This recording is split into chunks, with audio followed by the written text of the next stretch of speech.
resibo sa imong kabubuton. Amen. Dawaton mo ba si Janice aron mamahimo nimong asawa? Amen.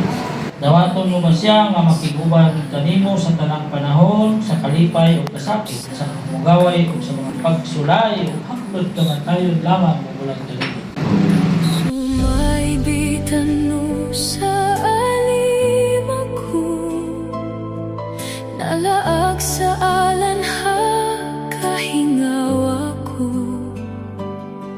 Taliwada ho kagulubta kalibutan.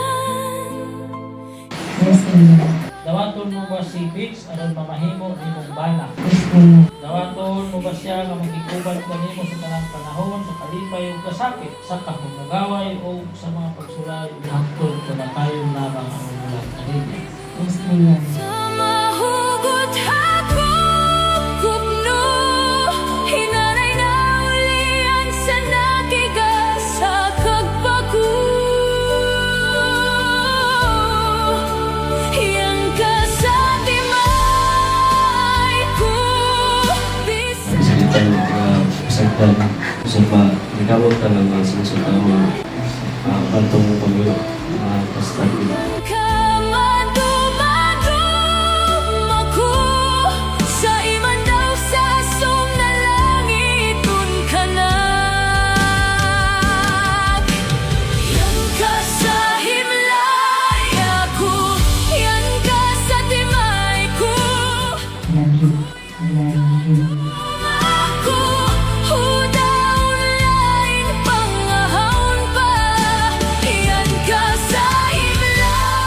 Sunog yung sinsay, sunog sa mga pagkakaroon ng bago. Mga nila sa nagpapaon na karoon yung hagpo sa karoon.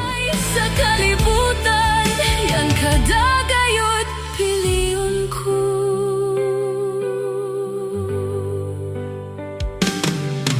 Isang kumalugayat, Isang palagi sa atong kalibutan. kududuon, kamatag, lakad ko.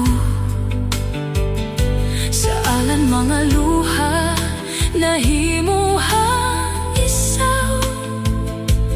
Ku kapaliman ko sa lagong no isa.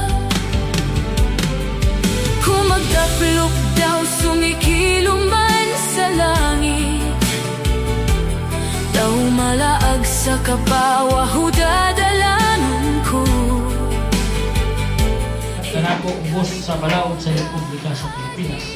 Ako isip ngayon iniglungsod sa nagtapan. Magalit na lang kaninyo nga legal na mga nagpiliyo. Di kayod malay.